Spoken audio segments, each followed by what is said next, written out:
Welcome to Journaling with Nature, the podcast for those who want to turn curiosity into wonder, a pencil sketch into a rabbit hole of discovery, a moment of stillness into a life full of joy.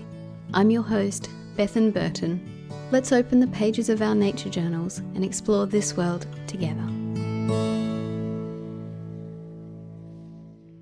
Hello, this is episode 144.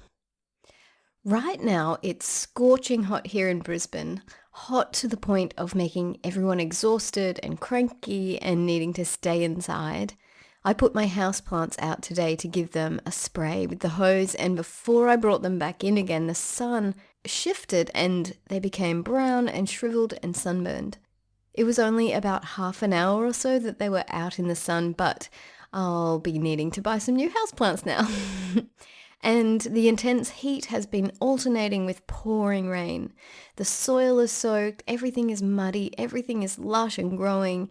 It's a funny time of year being waterlogged and sunburned at the same time. And on the other side of the world, I see friends posting online about snow days and freezing cold weather. Because of these extremes, I thought it could be fun for us to have a prompt about weather and tracking that in our journals. So I propose that we keep a daily weather log for the next week, or longer if you feel like doing that. You can do this in a few ways, and I suggest we combine our direct observations of the weather with other sources of data for this. First and most important, go outside or look out the window if the weather you have at the moment is too extreme to go out in. Note down what the weather is doing in your journal. Is it scorching hot and sunny like it is here? Is it pouring rain? Is it snowing? Is it overcast? Put that down in your daily log in whatever way you like. You might make a table or a graph, or just write all the dates in a list for the coming week and put a little symbol beside it to represent the weather each day. Next, it can be really interesting to note down the temperature.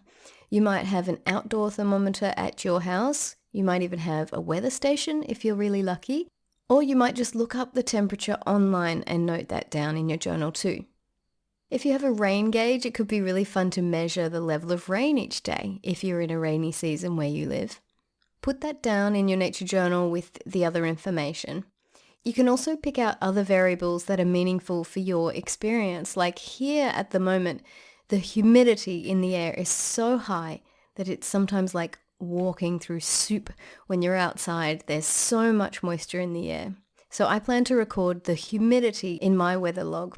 But for you, humidity might not be relevant, but maybe the wind speed is a really interesting variable. For us here in Australia, the Bureau of Meteorology is a great website to visit for weather information.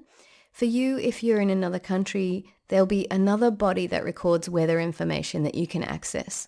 An internet search will show you the best place to go, and then you can put that information down in your journal each day this week.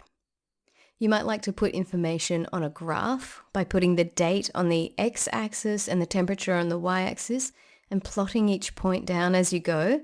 And then you can join the dots together with a line to show what's been going on. This will give you a visual representation of the data.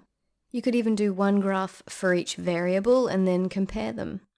You might have other ideas for visually representing your weather data, and I encourage you to just go for it and put it down in whatever way feels good to you. I like this prompt because it stretches me out of my normal nature journaling routine. When I pick up my pen, my first impulse is to draw whatever I see. That's my go-to way into a nature journal page. On a typical day, I might draw a little cloud or a sun in the corner of my page to represent what's happening on that day, but I never really dive into the data collection in this way. Some people are amazing at including lots of detailed information on weather and even moon phases and tides and all that sort of thing, but this isn't something that I normally include, so I'm looking forward to getting myself into a new way of thinking and recording. I think it can be a really fun exercise to stretch ourselves out of our routines. I wonder if you're focused on data on your pages or if this activity might stretch you too. Whenever the topic of data visualization comes up, I always think of this amazing book that I came across, which is called Dear Data. And the idea behind the book is that two friends set themselves a challenge of recording data on a postcard every week, and then they mailed those postcards to each other.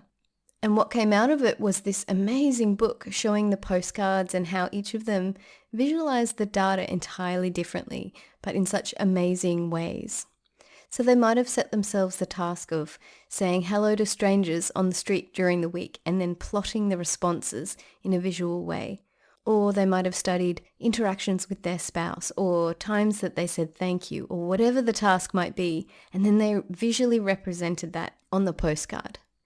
If you like creativity and data, I definitely recommend this book. It's quite astonishing. So back to the prompt. Let's keep a weather log and see what we notice. You can share your pages with me and the community by posting on social media using the hashtag Journaling with Nature, and you can also leave a comment below this podcast post on the Journaling with Nature website. I'd love to hear about your weather experiences.